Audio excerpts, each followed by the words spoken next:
Hi, I'm Yui Xu. And I'm Julie Kraftchick. We're active daters turned dating insiders. Here to dive into everything modern dating and relationships. Welcome to Dateable.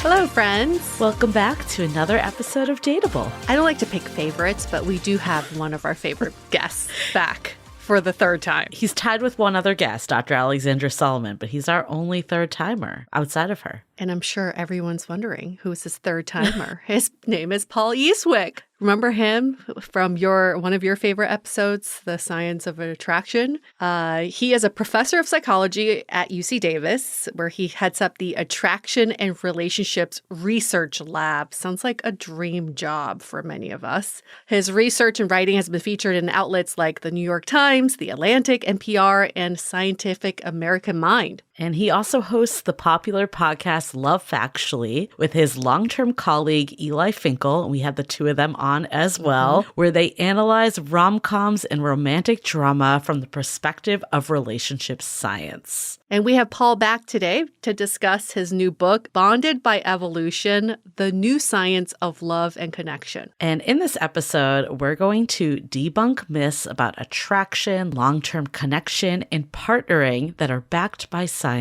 And he's going to challenge what he calls the Evo script of how we've traditionally looked at dating markets and who would be a good partner. And one of the parts I found the most fascinating is a deep dive into gender differences. Which ones actually exist versus the ones that are overblown when it comes to choosing a partner and looking for love. So this is a great episode that is packed with just so much information, but in a really digestible format that's going to make you really rethink some of the scripts that have been ingrained into us for so long. What he talks about with the Evo script, which of course he'll go into more detail in the interview, is when we use evolution as an excuse. We go, well, that's evolution. That's part of that's how we were wired to be. And he challenges that, which I think is probably the only time I've heard of someone challenging evolution and saying, yes, there's some, wiring that we're born with, but also the wiring that we've been telling ourselves is not the truth. Right. And also looking at how the times have changed and we're not stuck where we were 20 years ago, but we're still buying into some of the same myths. So again, such a great episode in store.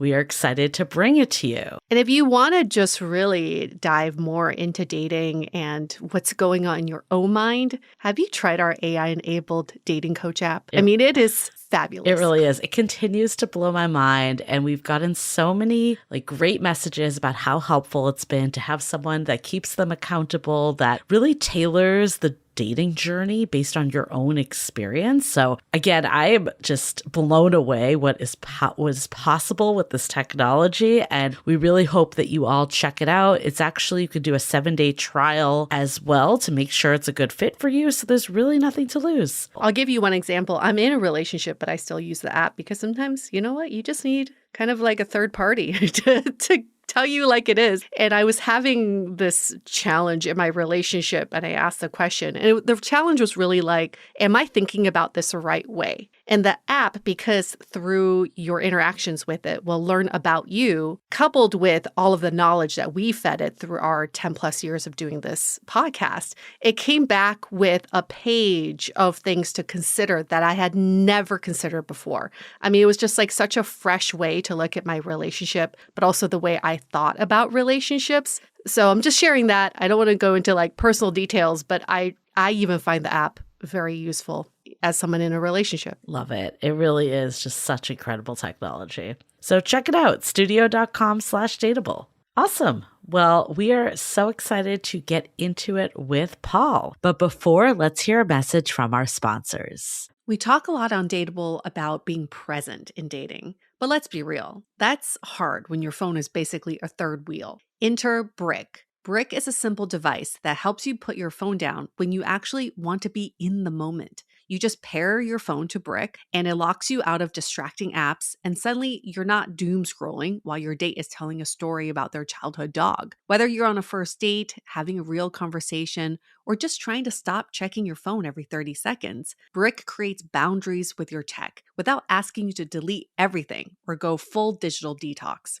Dating is about connection, not notifications. So if you want to be more present and honestly more attractive, check out Brick. Go to getbrick.app/dateable to get 10% off. That's getbrick.app/DATEABLE to get 10% off. Getting dressed should not be this hard, but somehow it is. And that's why I love Armoire, because Armoire makes getting dressed easy with a clothing rental membership that helps you build the perfect wardrobe with high quality, unique brands picked just for you. You just take a quick 5-minute style quiz, choose from your personalized closet, and your pieces show up at your door in as little as 2 days. I've been using Armoire a lot when I travel, and I'm heading to the East Coast soon. And instead of buying coats and sweaters I'll never wear in LA, I rented the cutest ones through Armoire. And the hot tip is I get them delivered to the hotel, so I don't have to carry them in my luggage. It's also my favorite way to test new styles without committing or cluttering my closet. I love that I always have something new to wear without the decision fatigue and without feeling guilty about wearing something once. Right now, Dateable listeners can give Armoire a try and get up to 60% off their first month. That's up to $150 off. Just visit armoire.style/dateable. That's ARMOIRE.style/DATEABLE to get up to 60% off your first month and never worry about what to wear again. Try Armoire today. So let's hear from Paul Eastwick.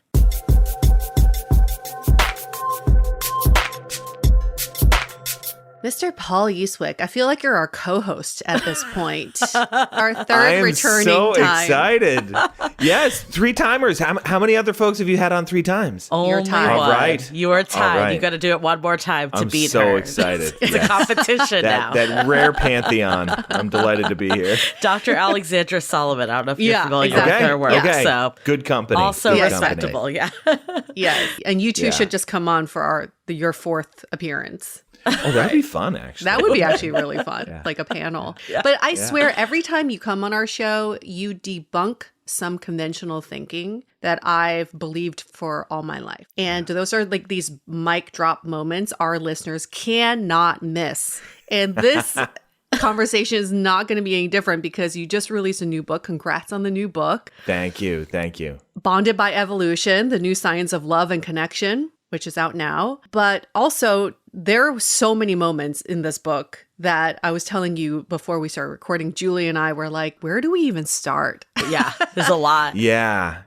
I mean, there are more than a few myths out there that really haven't held up in the most contemporary science. I love at the beginning, though, when you tell people that you're a professor at UC Davis and you teach romance, people ask, are you a dating coach at a university? I love that. Right. And hey, not that there's anything wrong with that. We need people like you all giving advice out there. But the class is a little different in the sense that I break down the, best scientific evidence that we have on the way that dating and relationships work. It just so happens to be the case that these are often people are seeking answers in this space almost constantly, especially when they're young, but even when they're older too. So the lines get blurred a bit. And it's nice that in your book, you talk about your own romantic journey in some ways. Yeah. We don't think about our professors that way.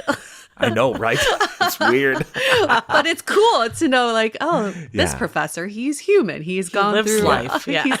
He's lived through some of these experiences. Yeah, exactly. I mean, look, I think it's a common experience to struggle at various points with dating, struggle to know, how exactly do I fit in? Where can I find the other people that I really click with? Struggle to find anybody who's interested in dating you at all. I mean, there are times where it feels like one's dating pool has completely dried up and disappeared. And I think sometimes the challenges that we have when it comes to dating can be traced to some of these misconceptions that people have about what's the best way to do it. For example, I think it's very common that people think, well, you meet partners by, I don't know, go to a place where there's some strangers, go to a bar or something, and just start talking to people until you hit it off with one. And that's one way to do it. I'm impressed with people who can use that sort of approach, but by God, that is not the only way to do it. And we love this is why we keep having you come back over and over, is that we love that you explain the science behind all this. And at the core of your book is what you call the Evo script. Yes. And it was such a fascinating concept to us. And I'd love to hear in your words, like, how do you describe this? Like, what does this mean? And why is this a concept that you chose to challenge so much? Yeah. So what I call the Evo script refers to a version, not the only version, but one version of evolutionary psychology as applied to human attraction and relationships. It grew out of some science in the 1990s that focused on a few key ideas. One of those ideas is about the prominence of gender differences in mating and relationships. One of those ideas is about the importance of mate value. That is the idea that there are 10s and 6s and 2s, and that our mate value drives our romantic destiny. And the third is the idea that, there's this distinction between short-term mating and long-term mating, and some people are kind of good at one, and some people are kind of good at the other. These ideas have had some scientific currency, but boy, have they been embraced on the internet in a big way, in a way that does not reflect where the science currently is. These ideas have some major limitations that we know about now. But one reason I wrote the book is because I realized, I don't think people know that the science has moved on in the last 3 decades. Yeah, and do you think, this is my question when you were on last time with Eli Finkel, do you think just evolution is evolving, or is it just the study of evolution just hasn't caught up to the changes? It's kind of like chicken or the egg. Yeah, I think science is a messy search for the truth. And the reality is science is practiced by scientists, and scientists come in with their own ideas about how the world works, and we look for sensible explanations. But those explanations have to make sense to us as people. And I think it just so happened that when evolutionary perspectives started getting applied to these topics several decades ago, those folks had in mind were things like mate value and gender differences. But those were not the only evolutionary perspectives that existed at that time. And I would argue there are other evolutionary perspectives, particularly those based in attachment and pair bonding, that shed a lot more light on how human mating works than some of the perspectives that were used in decades past. So that's one of the tricky things about any branch of science, is that you always bring a theoretical lens to try to understand something,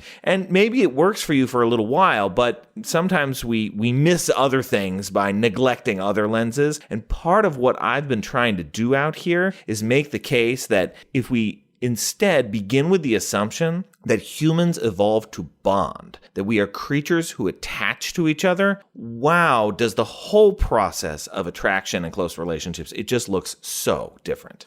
And speaking of Eli and you we know that you guys are huge movie buffs, because you have your podcast, yes, Love we are. Factually, that debunks myths about love in movies. And have you seen the movie Materialists? Oh, yeah. I'm sure you have. That was when we just had to run out and cover it immediately because it was so clearly in our wheelhouse. Because I feel like that, to me, when I was reading this book, I'm like, this is the epitome of this dating as a market feeling of well, this person has this degree and this person has this much money and they're valued here and up high, and the other person's a low value because they don't have it. And spoiler for anyone that saw it, hopefully people have by now. It's been out for quite a while. It's a terrible movie. I love the movie. I love the movie. Julie loved it. I loved it because it took this concept of how people view dating for so long, and she basically realized that is not the way. That is not the way to find love and to have sustainable relationships. And for me, like when I was first watching it, I was like, do people still think this way? Like it feels archaic a bit. But I think, yeah, that was the point, right? To show like we're evolving into something more. I guess like what is your take on the whole dating as a marketplace concept, and how does that like go against what you think? Yeah, I mean, that movie was really we have reached peak mating market. Yeah. and you're right. The movie shows that, at least my interpretation of it was that it's showing like this is kind of hollow.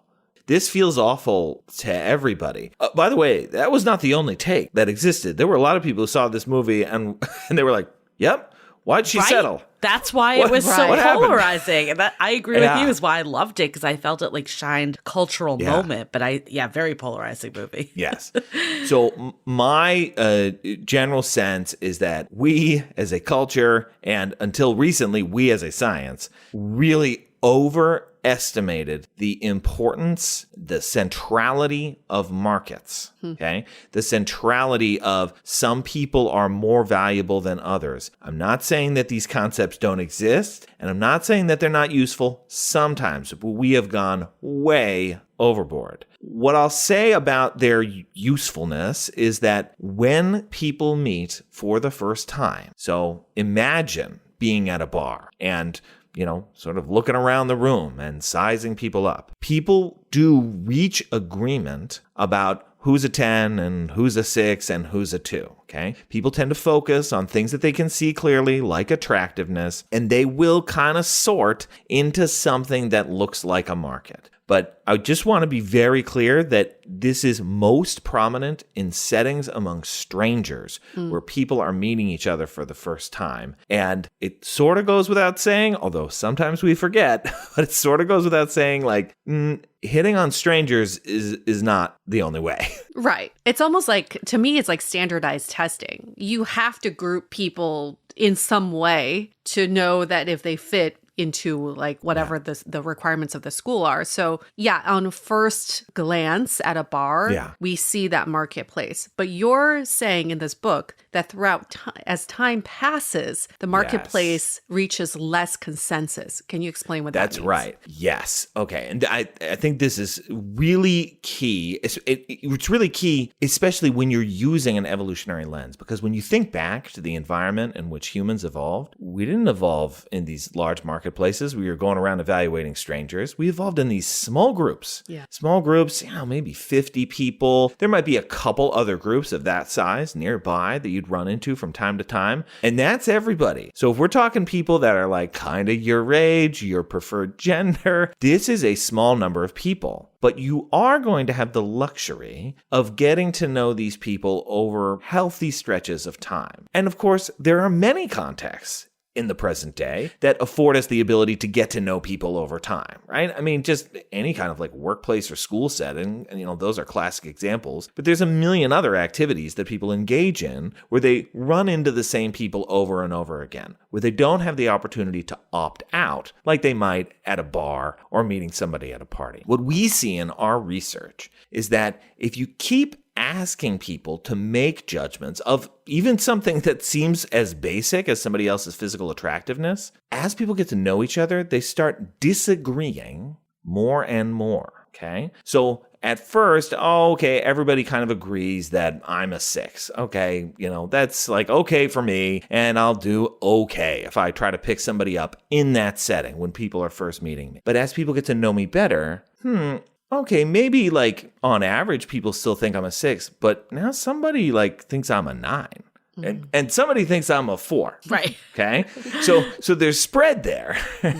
And what that lowering of consensus, that lowered agreement means is that with a little bit of searching, I'm more likely to find somebody who thinks I'm pretty great. And then you got to sort of hope, and this is a whole other challenge, that I also happen to find that person pretty great as I get to know them. But what I think people forget about is that there are these settings where we can get to know each other over time and discover who idiosyncratically appeals to us. And yes, I'm talking about like, oh, I meet you and like we have this great sparkling conversation, but that also changes what I think of this person's attractiveness. Like a person's attractiveness, yes, there is sometimes an agreed upon value, but it is not the same for all perceivers. And that's often kind of where the magic is. So we actually talk about this quite a bit in our book, How to Be Dateable. Yeah. We have a lot of opinions on this, but one of the biggest challenges in today's world is that we just don't give each other enough time. We don't allow for that, what you were just saying, that attraction to fluctuate because that time isn't there. I mean, one piece is dating apps and first impressions and people going out thinking like, I need to say yes or no immediately to this person. Are they going to be my soulmate? Yes or no, move on. Yeah. But I also think it goes beyond even just dating apps, like the pace of life we're at and the fact that people aren't building community, like they're not meeting in the workplace anymore with the fallout of Me Too and other pieces. Yeah. Like, what is your take of like how you start to give people more time in a world that's kind of designed against this? Yeah, it's really challenging. And I remember times in my life where I was single, and this was most memorable at the times where it was like I was suddenly single, right? Like I was not expecting to get broken up with in this circumstance. Oh boy, there's nobody around. And there is this temptation to be like, all right, just gotta hit the bars or something. I gotta start chatting up strangers, and maybe today's the day. And God, I wish somebody would have said to me like, no. You have to now rebuild a portfolio of social connections. You start going around like trying to date the next, person you see. That's going to come off as desperate and unselective, and it's not even fun. But if you instead are thinking about where can I just meet some new people, just for the sake of meeting new people. Okay, spend time with them, because if you think about like, well, what's eventually going to happen is that I'm going to get introduced to a friend of a friend or a friend of a friend of a friend. And that is what social networks tend to do when you look at the science, is that people who have sort of mixed gender, diverse networks, they are more likely to form a relationship in the near future. And the reason why is not that they're going to date those friends, they're going to date the friends of those friends or the friends of the friends of the friends. Okay, that's usually how this works. So, thinking about, okay, there's like some activities that I could join and meet some people that way. Maybe I'm into running, I join a running club. Maybe I'm into cooking, I take a cooking class. But also, I'm going to start actually hanging out with those work friends that I kind of stopped hanging out with because, I got busy before my girlfriend dumped me. Okay, but I'm going to start hanging out with them again. And again, you're not trying to date your subordinates. You're not trying to date your work colleagues, but maybe they introduce you to other people. So we got to think about social connections as spreading networks and having a diverse and large portfolio. And I understand for introverts out there, they just like kind of groaned. And there are strategies that we can find for them too to kind of help. But I really think this is going to be better for many people than the like, let me keep hitting on people randomly until I strike gold. Let's hold that thought because we have a quick message from our sponsors. I am so excited to tell you about our sponsor, Avocado Green Mattress. Their certified organic mattresses, pillows, and solid wood furniture are made without harmful chemicals and with thoughtfully chosen materials that are designed to support healthier living and more restorative sleep. I don't know about you, but my sleep matters. My mornings, my mood, my energy, and I love that Avocado makes that upgrade tangible with real materials designed for comfort, breathability, and a healthier home. And that's because Avocado's mattresses allow your body to properly recover, reset, and wake up ready to take on the day. The best part is that you can get a mattress with absolutely no regrets. Avocado offers sleep trials of up to 1 year to ensure you're getting the best mattress for you. When it comes to what you sleep on, real wins. Real is better. Go to avocadogreenmattress.com avocadogreenmattress.com/dateable to check out their mattress and bedding sale. That's avocadogreenmattress.com/dateable, avocadogreenmattress.com/dateable. Quince is all about elevated essentials that feel effortless. Designed for layering and mixing, each piece helps build a timeless wardrobe made to last. With versatile silhouettes and thoughtful details, they're the kind of styles you wear again and again. Basically, by now, 90% of my wardrobe is from Quince, especially the core classics. It's no secret I'm obsessed with their cashmere sweaters, but I bought so many tanks and pants from Quince for my trip to Greece that I've been continuing to layer all year round. My favorites are the ultra stretch Ponte cropped wide leg pants, and I just bought another pair in purple. Quince uses the highest quality materials like 100% European linen and organic cotton. Everything is built to hold up season after season. Refresh your wardrobe with Quince. Go to quince.com/dateable for free shipping on your order and 365-day returns. Now available in Canada too. That's QUINCE.com/dateable to get free shipping and 365-day returns. Quince.com/dateable. Okay, so there's a lot of people out there that you may be Yeah. meeting, and on the apps especially. There has to be an entry point of some sort. And so when I was reading this part of the book, I was like, should we give everybody a chance and try to spend as much time as possible? But then I was thinking, is it better to just choose a 6 to start with? Because your possibility of that delta going up and down is 50-50. You know, a 6 could go to an 8 or a 6 could go to a 4. You can feel that. But if you start with a 9, really, your chances of them going up is probably pretty low. They're probably going to go down. That's really fascinating. Have you ever seen Ali Wong's take on this? She's like, I'm a kind 6. And all you men should just date a kind 6 because we're interesting. Yeah. We worked on ourselves. You don't want a dumb 9. You want a kind 6. And I was like, maybe that's the entry point. We all start with a 6. I like this idea. I mean, and I think the challenge is when you meet this kind 6, there could be, especially if you're on the apps, how many kind 6s could you go on a coffee date with? And my only pessimism is that it's going to be hard to know after that one coffee date whether this is somebody that you currently think is a kind 6 and that by, 5-10 dates from now, you're going to be thinking that they're a hot 10. Because I really do, and this is maybe the Pollyanna-ish part of me. This is what we tend to see in the data is that when people are in relationships, especially at first, most of them think that their current partners are the hottest 9s and 10s you've ever seen. That is not to say that they ignore their partner's faults. They have a funny way of compartmentalizing those faults, and sometimes that compartmentalization is useful for people to be able to do, but relationships usually get there. And that's one of the challenging and frustrating parts is that, you can meet like 10 people and yeah, you'll like some of them more and some of them less, but who will really elevate to that place where you feel super positively about this person and, you're ready to put the apps down? It can take a little while, and it's unfortunately more unpredictable than I think even we tend to realize. So this is my issue with this whole concept of like going for the 6. I just hate this number as a value. Like, I think it's so icky. And the fact that it's like perpetuated in society, like the fact that you're saying like Ali Wong's comedy is around it. Granted, it's comedy, but still, like, there's a reason why she's saying it. Like, how do we shift out of this? Because I think it's so toxic. Yeah.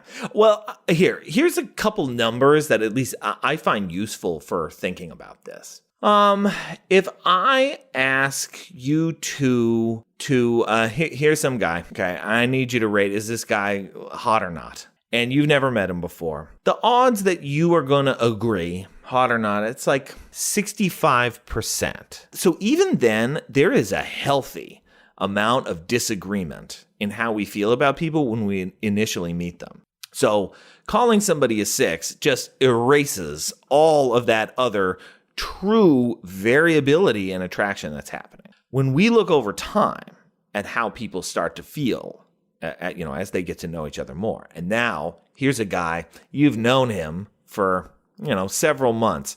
do that hot or not judgment again, that 65% is down to like 53%, right? I mean, barely better than a coin flip. Is he hot? Is he not? I mean, I don't know. You two know him and you can't agree. Right. So putting a label on it doesn't make a whole lot of sense. I find these kinds of thought experiments, I mean, you know, I'm a psychologist and like statistics and numbers, but I find these thought experiments very, very useful because if you know somebody and you two can't agree on whether he's hot or not, like these labels are goofy. But yes, back to that though, when people are on dating apps, they're not thinking, oh, does everybody else think this person's attractive? They're doing it for themselves. Right. Yeah, so that's right. They're optimizing. I think the way people use dating apps is they optimize for who they think is the most attractive that they're able to also match with, right? Interesting, yeah. And so that Julie and I have this thought of like, why not just have this house party mentality? Go from this point of like, could I invite them to a house party? Could they just be fun enough to hang out with? Which in some ways, if you put a number on it, is a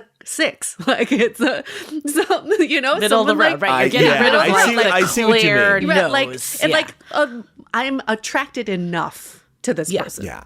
I think thinking about like thresholds is not quite so toxic in the way you're talking about it right now. So I kind of resonate with that it's just thinking about like, all right, well, this person might be fun to hang out with. I enjoy hanging out with them. And do I want to date them? Do I not? I don't really know. I'm going to sit with that uncertainty. I'm going to sit with that ambiguity. And, you know, maybe we end up having a thing for each other or maybe like we introduce each other to people.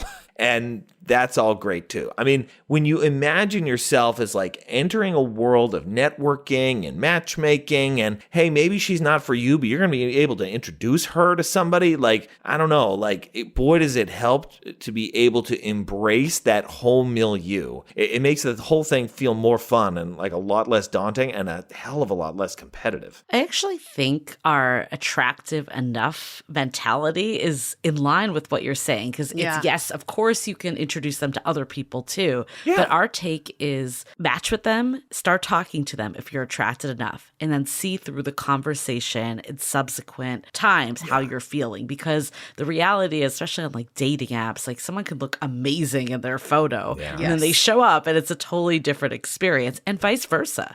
I personally have had situations like I feel like if I judged my husband's dating profile purely on his pictures, I may have never seen him. But the fact that I had this like attractive enough mentality allowed me to go and then have that develop. And that's kind of what you're saying, if I'm understanding correctly, like the more time, that's when subjectively it changes because you get to know the person. Yeah, exactly. And I think, you know, I talk all the time about the importance of compatibility, like agreement about how hot somebody is. That is one part of it that matters early. But what also matters early and starts to matter even more over time is compatibility, a sense that I really click with you, or, I mean, unfortunately, sometimes it's I really don't click with you. But we're looking for the moments where, boy, I really think you're amazing, and other people seem to not be seeing it. The trickiness with that compatibility component of what we're all searching for is that early on, it's kind of unstable. Right.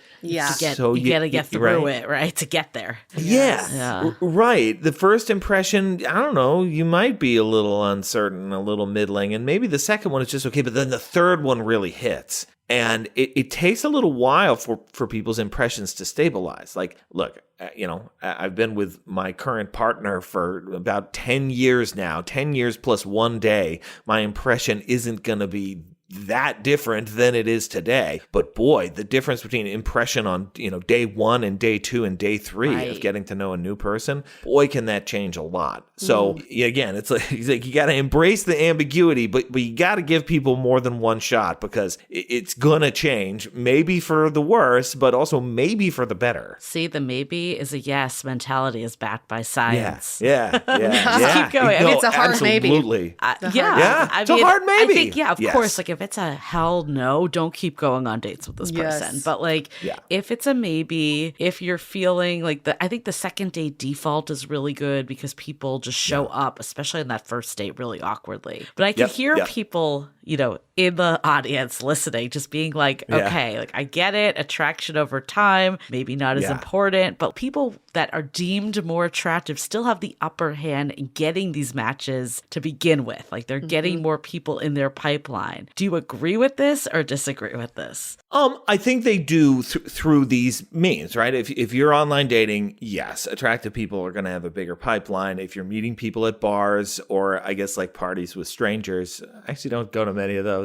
I'm sure they exist, but I'm sure they have a bigger pipeline. I don't necessarily agree with it if we're thinking about other kinds of contexts where people meet and interact. I mean, here's a real kicker of a stat in some of our data. Now, what we look at in these data these are all, you know, relationships that have lived their life. These are people that were together and have since broken up, and we trace the history of these relationships, okay? And we trace it all the way back to the beginning, and we get people to describe how they felt about each other in the beginning. Now, again, all of these couples are going to get together eventually. In the beginning, there's about 20% of the total folks that we're surveying say, as soon as I saw this person, I was in. It's about 40% who are they're not just low, they're at the bottom of the scale. Interesting. 40% said, I met you and I felt nothing.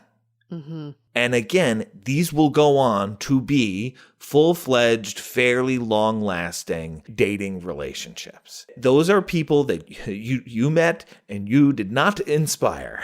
And yet, circumstances conspired so that you kept interacting with this person. And, you know, the circumstances can vary. It's somebody from church. It's somebody who lives 2 doors down. It's somebody who you kept running into in class or a friend of a work friend. It's a million different ways.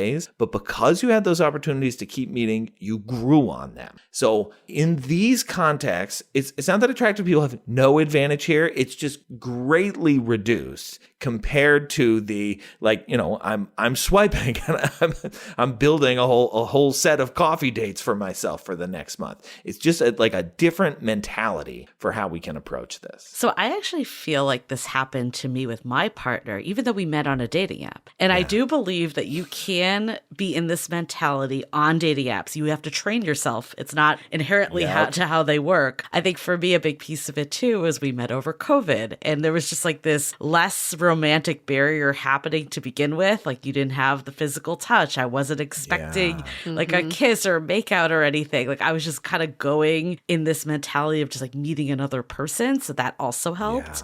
But I feel like when we met, like it was good, but there was not, I don't think it was like sparks or any like thing crazy, just given also the circumstances of the weird environment we were in. But I do think like I was intrigued enough to go on another date. I enjoyed conversation with him, and I feel like he would say the same for me too. Like I think we're both like in that boat. Yeah, it's cool. I mean, when I met my current partner, now we've been together for about 10 years, but we met many, many, many years earlier because we sort of inhabit the same, the set of scientists that attend a lot of the same conferences. When I first met her, she was the competition because we were applying for jobs at the same time. So like, was she hot? Like, I'm not paying attention to that. What's your record? How many papers have you published? Oh my gosh, you have more papers than me. Oh, I'm in trouble. You know, it was like jealousy was my main Oh my God, that's hilarious. Yeah. Great. This is a great reminder for all of our listeners because all three, same. I went through the same thing. When I met my partner, I felt absolutely nothing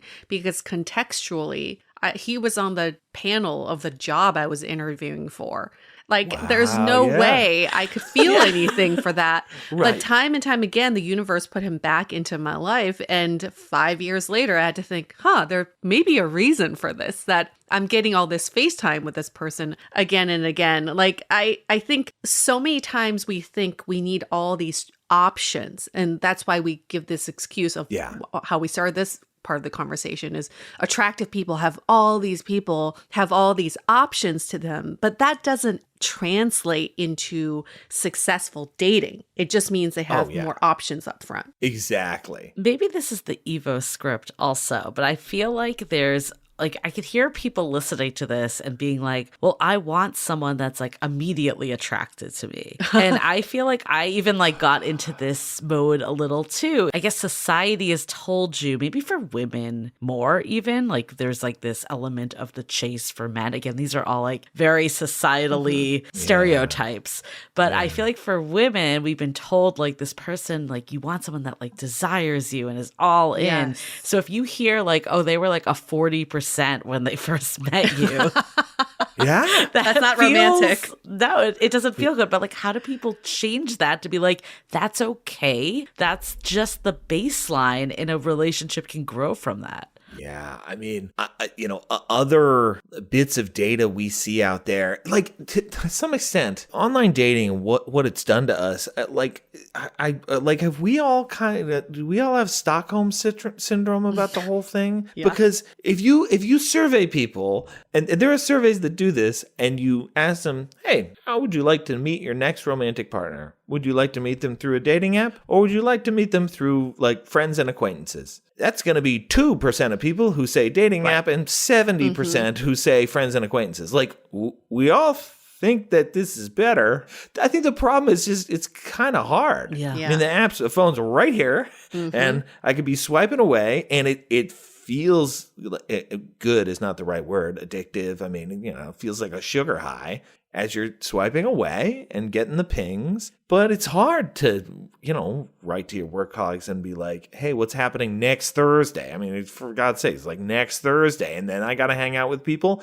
But these social muscles have atrophied in many of us. They've atrophied in me. I mean, I get it. But I do think that it's more rewarding to just be spending time with people out in the world, and to the extent that that affords a little bit of that old school social spontaneity, and I'm not trying to be like Grandpa shakes fist at cloud, but I really do think there's something to that. I think we can reclaim our social worlds to some extent. I would argue it's not even just dating apps, because people are I want to go out and meet people in real life, but they don't have the patience to build the networks. It's just I want to go and volunteer at an animal shelter. Oh, there's no one there. I'm not going to do that again. It's this vibe. Yeah, right. Speaking of other myths, I do want to get back to Evo script and gender differences, because you have some really interesting material in your book of how it feels like there's this overblown perception on some gender differences in terms of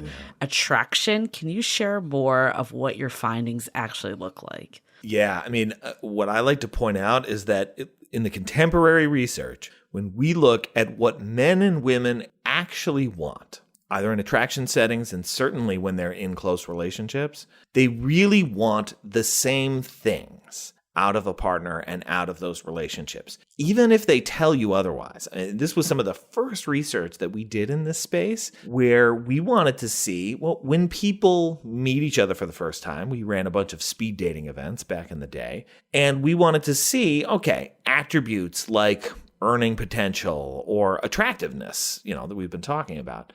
Do these have similar appeal for men and women? Because all the research up until that point had been clear. If you ask men and women whether they desire attributes like ambition and earning potential in a partner, you will see a gender difference. Women will say they care about it more. And with attractiveness, you'd see the reverse. Men would say they care about it more. But we wondered, that's great that that's what people say. But as they're meeting other people face to face, some are going to come off as ambitious and others are not. So is it true that being ambitious, it's better to be ambitious if you're a guy, if you're trying to attract women? And we can actually do those calculations. And so, the ambitious guys at our speed dating events, they maybe got a 10% boost in their likability for being ambitious. But then we looked at what the men liked, and the women got the same boost for being ambitious. That is, the men liked the ambitious women more than the unambitious women, and there was no gender difference in the strength of these effects. This really sent us down a path of then looking at pretty much every other gender difference that we could find in what men and women say they want. And we'd say, like, wait, but then when you meet people, do you actually care differently? And the answer has consistently turned out to be that gender differences when people meet face to face are very, very small for any of these like attributes that you can describe in the abstract. Attractiveness, intelligence, ambition, you name it. Very, very small gender differences. Which is so surprising because we've been fed this Evo script for so long. And I have had extensive conversations with my friends who all my girlfriends always say like, physical attraction or physical attractiveness doesn't really matter as long as I'm attracted. But it's really about, his earning potential or his ambition. And all the male friends I've had are like, I have to be physically attracted. Like it's a deal breaker. So with this new research that you've done and these findings, what's the takeaway from it? I think one key takeaway is that it's very easy to get lost in our heads about what it is that we want and that we're looking for. I think the earning potential is maybe the clearest example. Look, when you ask people to rate how much you care about an attribute like that, on average, people are lowish. They don't put earning potential and ambition near the top. But what we see is that the reason there's a gender difference in what men and women say is because women are overestimating the extent to which they care about it in reality. And men are actually, if anything, they're underestimating the extent to which they care about it. Sometimes I think what people are doing, and we do have a little evidence for this too, is when people, like when you ask them to report what the traits are that they want in a partner, they end up kind of pulling from stereotypes in a weird way, right? It's like, is that even theirs? Is it just something they've been fed? It's a script. Yeah, exactly. I mean, here's an example, because traits are gendered in weird ways that like sometimes don't even make any sense. So take these two terms, dresses well and fashionable, okay? So generally speaking, I'd argue that those kind of mean the same thing. It's pretty close, but fashionable is a more feminine coded term than dresses well. And what you tend to see is indeed that, well, men will say they care much more than women about fashionable in a partner, okay? Relative to dresses well. But why? It's the same thing. The reason why is because fashionable is this like female coded thing. So when people are doing that, when they're reporting how they feel about these traits, that it's reflecting something other than genuine personal insight about what appeals to them. These are interesting psychological questions. I mean, as a psychologist, I can play with these things all day long and have a really good time. But for people who like are trying to figure out what they want in a partner, I'm always advising people like, you got to meet people and experience them and what their traits are like. And if somebody doesn't look right to you on paper, it's not clear to me that means all that much.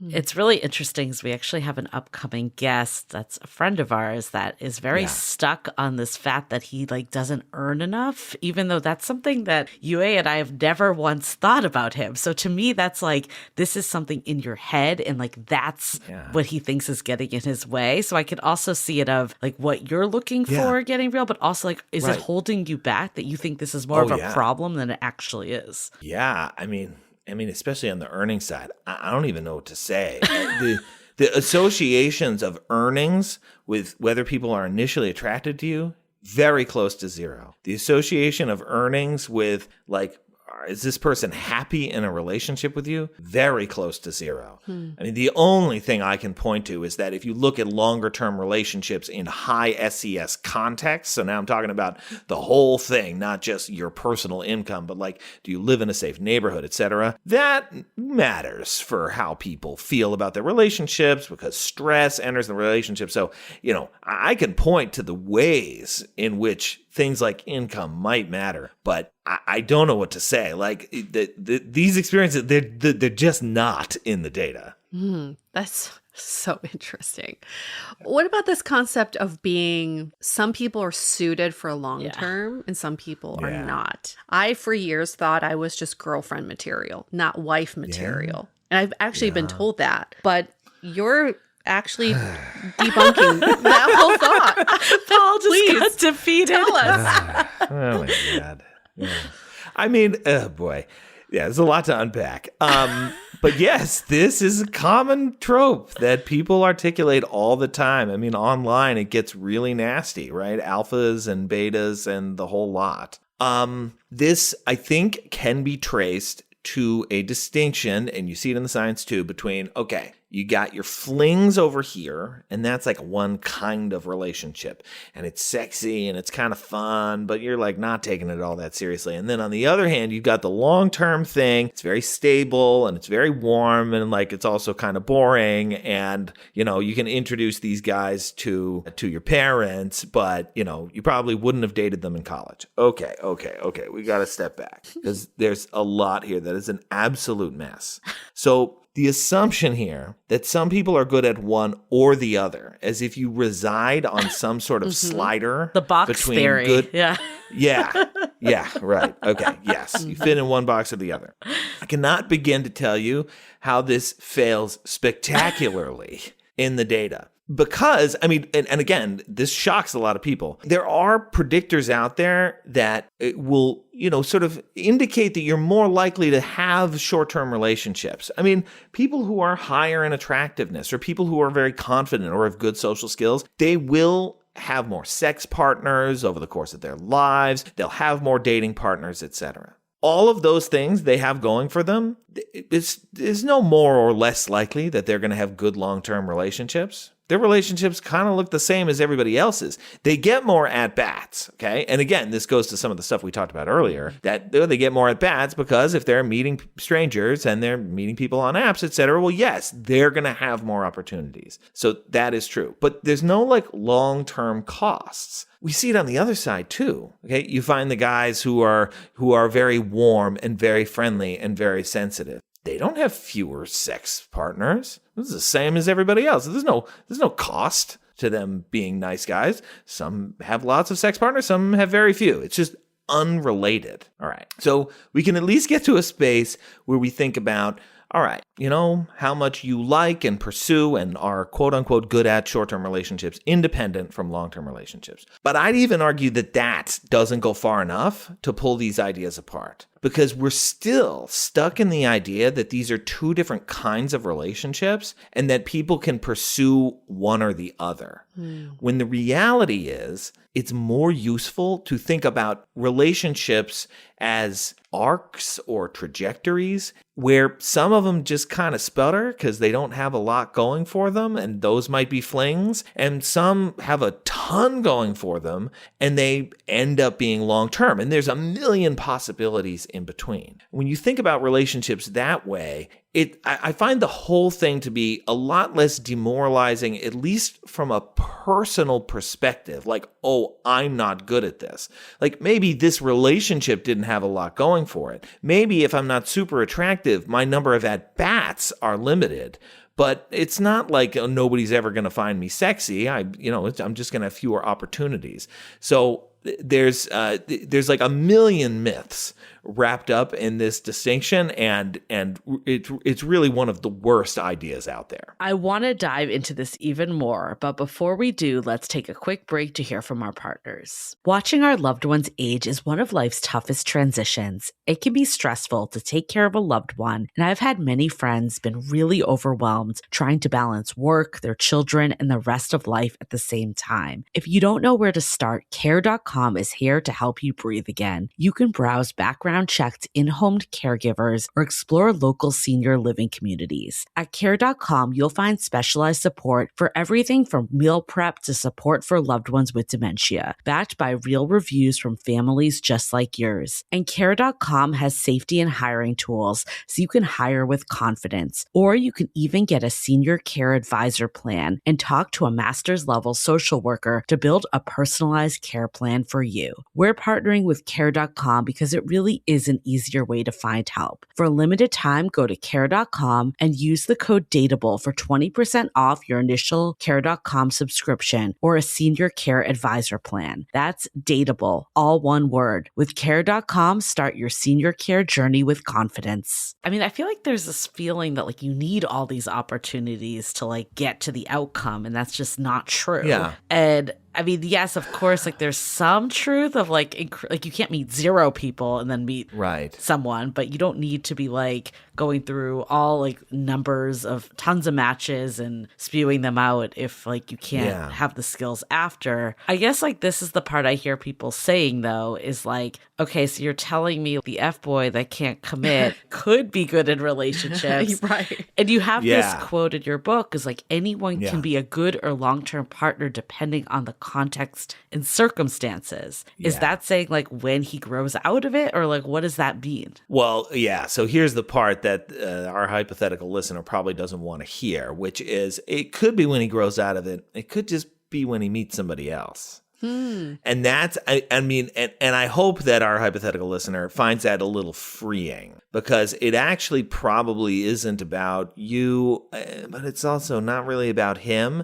It's about whatever this thing it's about whatever this thing is that the two of you have. It's very hard to rewrite a relationship from the beginning. And that's another really important lesson that I always want to stress is that relationships, even if it's just like a sexy fling, I mean, if it's somebody you see, I don't know, you see them once a month for a hookup, okay? It's very hard to rewrite that into something serious because relationships have histories to them. They've got a zillion implicit rules, and many times those implicit rules, I mean, they can be kind of fun. It's like where the in-jokes come from, where the stories come from. But sometimes, too, it's what keeps us locked into a particular mode with a given person. So, yeah, he might be an F-boy with you, and he might continue to be an F-boy with you, and without actually kind of like wiping your minds and truly rebooting that relationship from the beginning and having a whole new set of rules, it's not clear you can turn that into a long-term thing. But it's not your problem and it's not his problem either. So the box theory isn't like completely inaccurate in the sense that you can get placed in a box, but that doesn't mean that like you're forever in that box yourself. There you go. Okay. Exactly. So would you say how you start a relationship is very important then? Okay, that's an interesting question too, because there's another assumption. Oh, if you start out like too sexy, if it's too hot at the beginning, then you're going to burn out. And there's not much evidence for that. I mean, it's just kind of unrelated. Other than the fact that, if you look at, it's a good question. I haven't quite thought about it in exactly these terms because on the one hand, if you take a bunch of short-term relationships and a bunch of long-term relationships, you kind of layer them on top of each other as they proceed over time, you can't differentiate them in the beginning, like at all. When you meet somebody and how you feel about them and you get to know them, blah, blah, blah, they look the same. Where they start to look different is actually at around the time that things start getting a little sexy, maybe like the first time you make out with somebody. But what happens, I think, is counterintuitive from this perspective. If the initial hookups are good, what people start thinking, men and women, what they both start thinking is, oh, maybe there is long-term potential here. So it's the good long-term relationships that have the excellent early sexual experiences. So I really, so if anything, good sex early seems to propel relationships into the long term. So the only way that I can square that with the idea you're talking about, it's like, we started too fast and so we got locked into hookup mode, is it's not about like when the sex happened or how hot the sex was. It's about, well, did you do like the other things? Did you go to the farmer's market after? Because if you skipped that part, well, now 2 months later, and now you're talking about going to the farmer's market, it feels weird.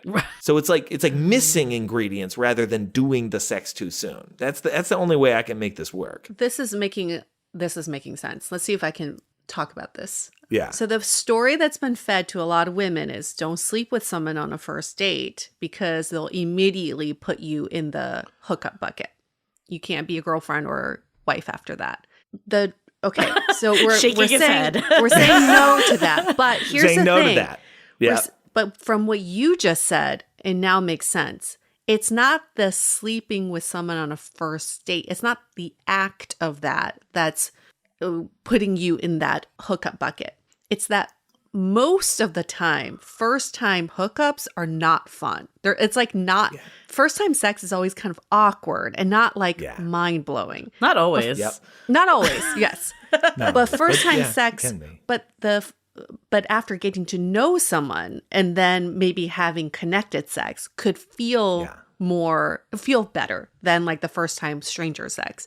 So maybe that's somewhat correlated to this, is that if the first experience is not that great, even though you keep hooking up, it already imprinted on you that this is probably not something with longevity. This I completely buy. And I would also point out, look, I'm not like there are no gender differences. There are some. And one that I like to point to is in the category of thresholds for when people are willing to have sex. So if women are getting the advice, don't sleep with him on the first date. One reason that advice is maybe not totally wild is that the odds, so if both of them want to have sex, but they don't know each other all that well, there is some possibility that she feels much more positively about him than he does, because men's threshold for sex is lower. Right. Again, I always I really care about this. I mean, I'm a psychologist, so I really care about the subjective. I want to know, how do you feel about this person?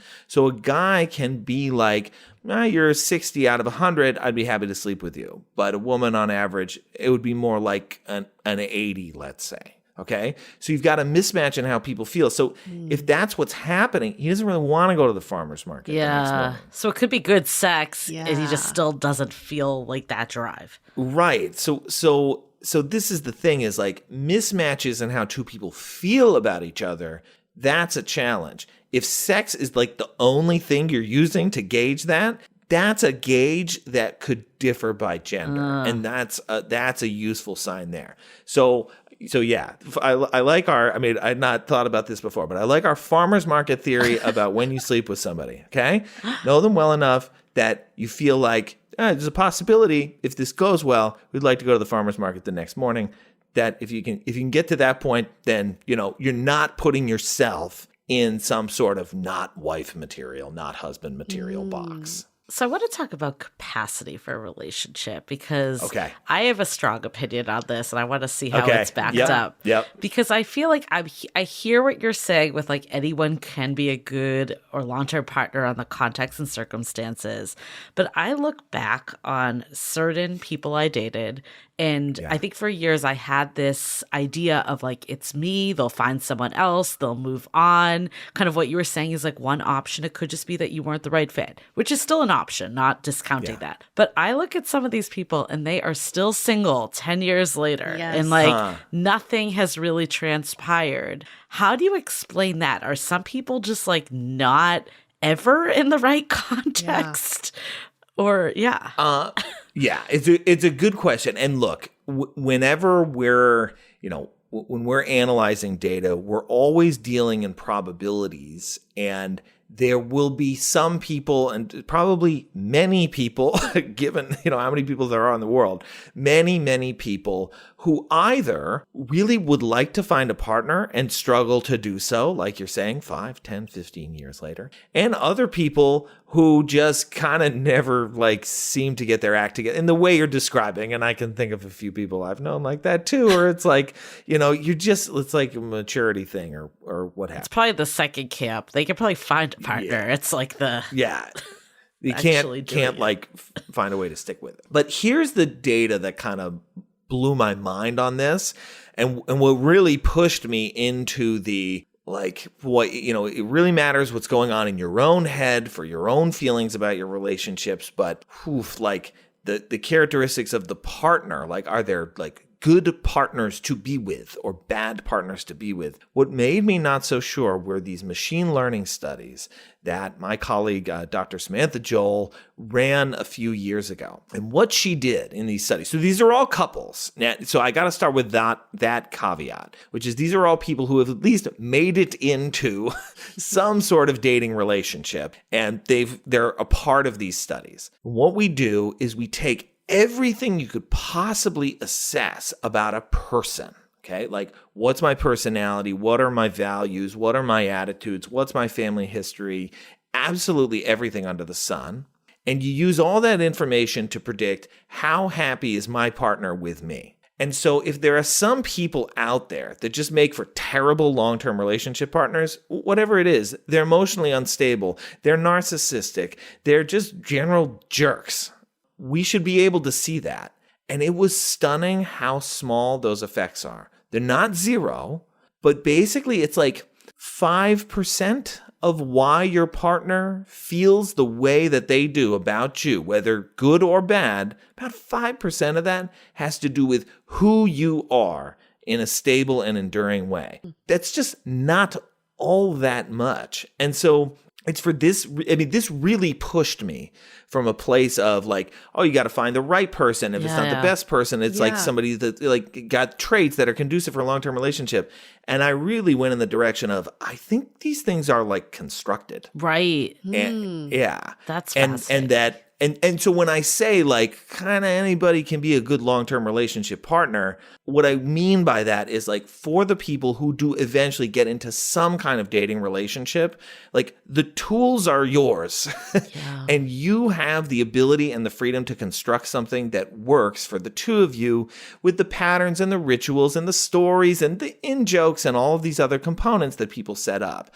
I am Pollyanna-ish enough to suggest that, you know, anybody has the ability to do that, but that's not to say that it's easy to do. That's what I'm hearing. It's like someone might not have the capacity or drive to get into a relationship. Like if you just say, I'm never going to date or I'm never going to meet anyone, or like I have too many of my own personal stuff I need to figure out, you might just never get there. But if you are able to do that and you believe everyone can do it, it's a choice, you could be still a good partner. And I can see that. Like I'm thinking about the people I mentioned. Like I don't think they'd be like a bad partner. It's more of just like getting there in the first place. Getting into it in the first place.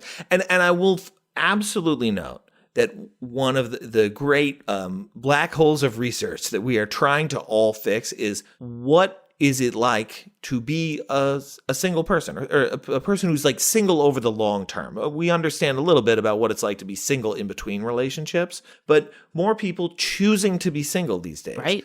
What are their motivations? What are their experiences? Are they like missing these relationship traits that make them appealing? I'm a little dubious. I think it's more likely they're like, actually, I'm kind of great with my friends. Thank you very much. I don't need all this stress. But we don't really know. Or dating is too hard and there's like emotional blocks that way. Yeah, exactly. I mean, and I think one thing about like our greater awareness of singles these days and the different motivations that people can have is that like I hope we're going to be a little less stigmatizing about it. Yeah. It's not so bad if you don't want a romantic relationship in your life. That's okay. There are many other ways to feel social connections with people. I am resistant, but if not totally foreclosed on the explanation that like, oh, there's a certain segment of people and they just have the wrong traits and they you know, nobody's going to ever want to be in a relationship with them. Right. I understand that's like the grim thing out there that a lot of people feel, and it's a wicked bummer. And I haven't seen those data yet. I agree with you. I feel the same way. Like, I really think like when people aren't doing it, it's not because they have like traits that are causing it. It's more of some other motivation. I guess that being said, like anyone can be a good partner. You can have a great relationship with anyone if you create it. Let's talk about this compatibility-driven bonding, because this to me sounds like the antithesis of the market-based approach. Yeah, exactly. So the idea here is that we are fundamentally creatures who attach to each other. We form bonds with each other. Those bonds don't always last forever, but when they're happening, boy, do they do a lot of good for us. And like to a close relationships researcher like me, this is fundamentally what a relationship is. It's about support when times are bad. It's about celebration when times are good. It's about feeling like you're a part of something bigger.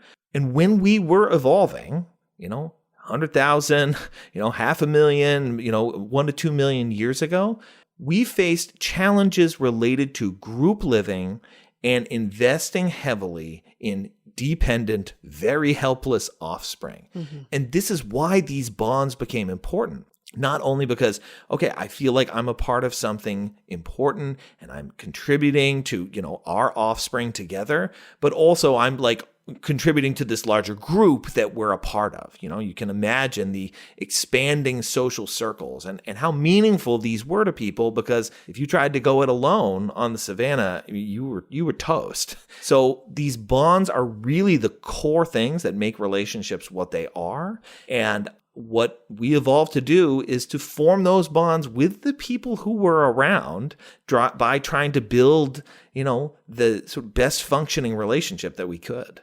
What do you think? So with the thought about bonds and everything, what do you think is the cumulative effect of modern dating on how we bond? Because just looking at my mom's relationships is so different than mine. She met my dad in their 20s. They grew up together. They had an earlier bond, and that bond has evolved throughout the years. She's not thinking about, she's very much dependent on him and he's very dependent on her. But we in modern dating live in a society where we tout independence. So it's like, be independent before you bond. But then when we try to bond, it's harder. We're so much about like maintaining my own independence. Yeah. Right. It's like, don't step on my plans. Yeah. I got all this stuff I got to do Saturday. I can't be making accommodations for you and your needs. I mean, I think, look, this is a big problem. And I think it again points to a misconception that people have about relationships. I get why people would want to, focus on their careers before they get married, for example. Weddings are very expensive. But the idea that you have to be a perfectly carved statue before you can date anybody, and then they got to accept you exactly as you are. No. Part of the wonderful thing about relationships is that two people shape each other. I mean, one of the reasons that the beginning of a relationship is so exhilarating is because people are doing this thing we call, expanding the self. You're discovering new interests and, new activities, but also like new values, new ideas by being with this other person. If you foreclose on that, if you say, well, I'm independent, I'm who I am, take me or leave me, you're in many ways, closing off one of the most exciting and thrilling things about forming a relationship in the first place. So, this is why part of my advice too always focuses on like really like trying to appreciate that the boundaries around who you are, they can be, a little bit more amorphous than we sometimes think. That's not to say that people should just like totally throw out who they were in the past as they get in a new relationship, abandon all sense of self. No, but, appreciate the possibility that you will learn and grow and become somebody different than you were a year ago. I love that. I think it's like the forming interdependence is what you're saying. Yeah. But I think there's also, it kind of all goes full circle to this whole conversation. I love this part of like, you can grow with someone else, and like the self-help industry and this feeling of the dating market and needing to be like the top tier of everything. In a way, it's holding us back of actually just getting into relationships. Yeah. And that's something we've actually talked about on this podcast quite a lot, is like, just get into a relationship. We're not saying to like settle for like someone that has all these red flags, but like get in and create with someone, because if we're always looking for that like next thing or feeling like we need to be the top, like we just don't ever relate to people. Yeah. Creation is such a great metaphor for the whole thing. And if you think about relationships as, about creation, about bonding with somebody else, about feeling like somebody has your back, again, we aren't like totally jettisoning the old hierarchy of 10s and 6s and 2s, but I think it appropriately sidelines it. Attractiveness will be there. There will be some tendency to find that hot stranger appealing. But really, that's ultimately not what attraction and relationships are going to be about for most people. For most people, it's going to be about being willing to like change who you are, try on some new things, and build something that makes you a bit of a different person than you were. I mean, this conversation has been just so incredible. I mean, I think my biggest takeaways for this whole thing is like this part of like, under the right circumstances, anyone can be a great partner and you can build with anyone. And it really is this, it's in a way it's liberating that like we don't have to be these perfect 10s and we don't have to do all this stuff, but it also shines light into like what's missing in today's culture of giving people time. Stop focusing on all the red flags that exist and find just like who you can build with. I love when we get to this, but a part in your book where you're like, find the 3 green flags like in someone instead of looking at every last thing. We're not saying to like ignore signs of like control or narcissism and that stuff, the actual red flags, but we've gone so far in dating culture that we want to throw out everyone if they're not perfect. And like that needs to be this huge reset that happens. And your data backs it up. Yeah. I mean, this is the thing. It's like a little hokey. I understand I'm not exactly being punk rock, but it's what the science says. And, I'm just channeling what the science says. It's a good reminder for people, though. Yeah. It sure is. I think the Gottmans famously said, we are all attracted to each other. And I think that just shows like naturally we are meant to attract and bond with each other. Yeah. But modern dating has taken us out of that. It's all about like, how do you build your attraction? How do you actually separate from the other people? It's pulling us apart. And the Evo script, what's so interesting that you've brought up is that Evo script is pulling us apart. It's telling us all the gender differences and telling us why we feel a certain way, but other people don't. But you've dispelled all of that. And I think the core of this conversation to me is we are meant to create and live life with others. Let's lean into that instead of spending all this time trying to figure out our differences, which is all the time. Like, why are men not good at texting back? Or why do women want to get into relationships so fast? Why are women more into commitment? Like, these are Lean questions. Into both strengths, yeah. Like we can ask them, but what's the point? Like, why do we lean into the opposite? Is how do I go into this feeling like, how do I bond with this person? And how do I create even just for this moment with this person? It doesn't have to be a lifetime, but we are in this moment together. Let's just try to create something together. Yeah. I mean, when we're in our heads, when we're online, it's like very easy to get mad. And I get it. I do it too. And when you're with somebody else face to face, all the instincts point in a different direction. Yeah. The instincts point to like, hey, let's try to make this smooth. Let's try to make this work. Let's try to find something good about what's happening here. And I think those are the right instincts if we're talking about attraction settings and certainly if we're talking about ongoing relationships. I love it. Well, thank you so much, Paul. Where can people find your book? Because it is such a good read and people need to get their hands on this. Yes, thank you. So you can find Bonded by Evolution wherever you get books. Maybe it's Amazon, maybe it's bookshop.org, maybe it's barnesandnoble.com. And if you want to hear me talk more about these topics, check out the Love Factually podcast where we will talk about movies, but we'll talk about these ideas in the movies over there. Love it. And we will link in our show notes, and it is a perfect companion to How to Be Dateable. So if you read that and loved it, pick this up. If you have it, get them both. So good. And we look forward to having you back for a 4th time with Yes, to be our number one guest. Cannot wait. Yes, let's do it. You can dethrone her live. Do like head to head. But I don't mind the tie. Let's bring us both on at the same time. Yes. That sounds good too. Awesome. All right, we're going to wrap up this episode. Stay dateable.